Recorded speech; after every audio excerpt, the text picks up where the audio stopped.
Brrrr, fuck is you talking about this like that, bitch nigga? Welcome back to another episode of Survival Time. We finna get into these 4 young niggas. We finna see what's up with their story in Cali. We finna see what's up. Welcome to Hood War Stories. In this episode, I'll discuss the stories of the young men in the thumbnail. All of the men in this picture belong to the Roland Hunnits, a black American gang located on the west side of South Central, consisting of various cliques. These men are specifically from the Blocks and UG cliques, which is the heart of the Roland Hunnits. Back in the 70s, their section of Westmont was known to have middle class and well-off black families. Just to the east, however, was a more impoverished area. In the early days, it's said the UGs got their name from disguising themselves as squares in order to survive the abuse and bullying from other Crip gangs. The undergrounds and the Blocks are practically one and the same, similar to the Athens Miller Bloods. Fast forward to 2025, the UGs and Blocks are arguably among the most active cliques in LA County, also of every West Side gang. They may have the most young gunners. On the afternoon of September 12, 2017, at around 2:40 p.m., DeMaria and another person were sitting inside a Ford Mustang on the 9600 block of Wall Street. 2 minutes later, another car pulls up and begins firing. Bullets struck DeMaria multiple times.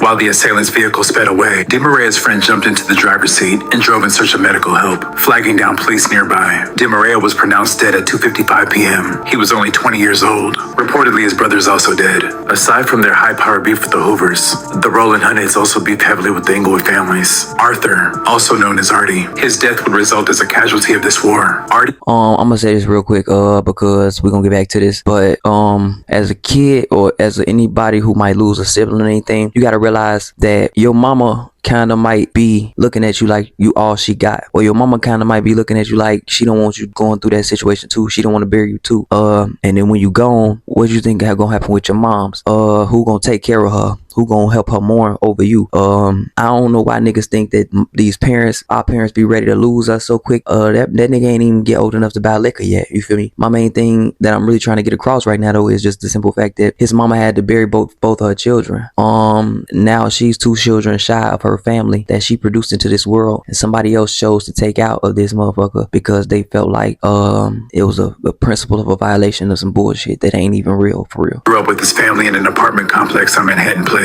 He was a bow-legged kid who always had a happy smile on his face. Eventually, as a teen, he became a product of his environment and joined the set. On October 14th, 2016 at around 7:09 p.m., Artie was walking with a friend when a light-colored sedan traveling west on 107th Street stopped at the intersection. Artie and his friend argued with the people in the sedan and then walked away. A second light-colored sedan pulled in behind the other car. 2 black men in that car then began shooting. Artie was struck in the head and dropped to the ground. Both cars sped away westbound on 107th Street. Artie was pronounced dead at the scene at 7:20 p.m. He was only 19 years old. His friend was shot in the lower torso. He was taken to a nearby hospital and recovered. In a vicious cycle, Artie was murdered at the same age as his uncle. He leaves behind a son who his parents are currently trying to raise in the best way possible. Delvante, also known as C. Wade, jumped off the porch early. He became a full-fledged member and was active in the streets. His mother noticed the path he was on and tried her best to change the trajectory of his future. She knew the neighborhood that they lived in wasn't safe. In fact, the most dangerous part of South Central from 2008 to 2018 was the Westmont, Vermont Vista region. It was nicknamed Death Alley because 119 people have been killed on a 2-mile stretch on or near Vermont Avenue. In an attempt to save her son, she felt the best option was for their family to relocate out of state. In 2016, they moved from Los Angeles to San Antonio in search for a new beginning.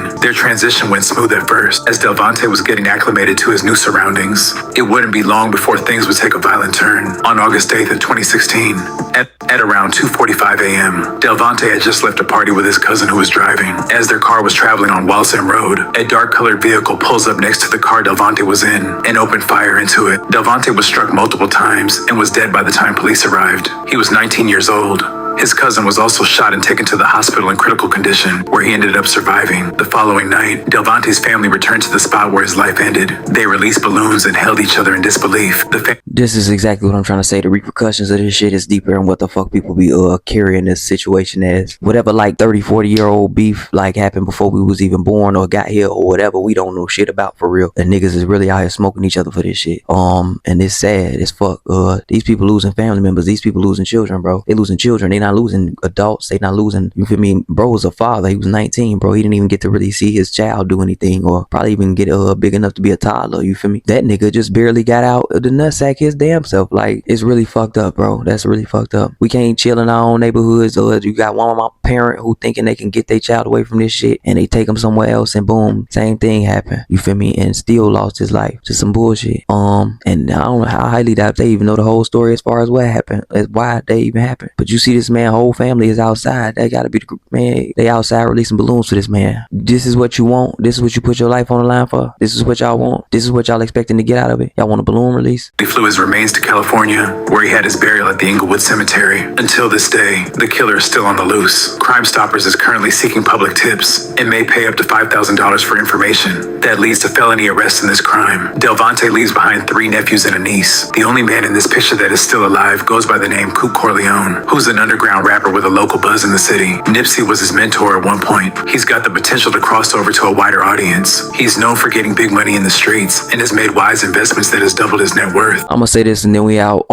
This is how it really be in the street, bro. This is how it really be for niggas who really growing up in the street and who be gangbanging and shit. It be like one nigga or 2, maybe 3 niggas that survive all together out of like 20 that was kicking it as kids, as kids, and then get into teenage years, and then they start losing, and then as adults they start losing, and then there's only one nigga left. But that nigga had to go make new friends with other niggas who survived out they clique. Now them niggas is all hanging. Now some of them niggas might get plucked off during the years. You really don't want your life being cut short for a decision you made when you was fucking 15, 16, bro. And you really don't want your life being cut short at 19 and 20 before you even get the chance to get in the mindset to know I was wrong for this, or they was wrong, but shit, it wasn't that major. I could have just beat their ass. You feel me? I ain't have to risk my freedom for this shit, or that this gang shit ain't that deep, cause it ain't. It really ain't. Even with the gangbangers who originally started this shit, they first started off, they all say punching on each other. So all of this shooting each other shit, motherfuckers just threw that in the mix cause of what the fuck happened in their situation, but you wasn't around for this shit to even happen. It's sad to say that, like I said, this always happens in the hood, bro. It's sad to say that amongst friends, this is how shit happens, and niggas need to really think about that shit, because a lot of people don't stop to realize that all your friends ain't the niggas you grew up with now, which might happen when you grow up and you share friends off of decisions or your lifestyle or whatever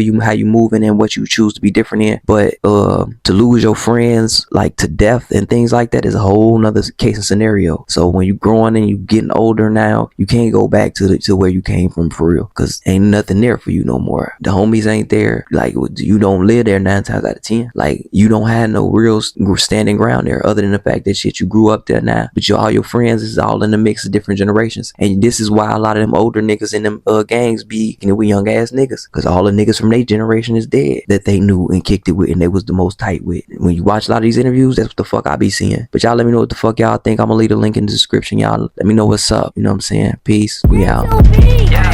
Hey, gotta know your purpose, understand what worth is. These snakes is lurking, observing, trying to close your curtains. These hoes be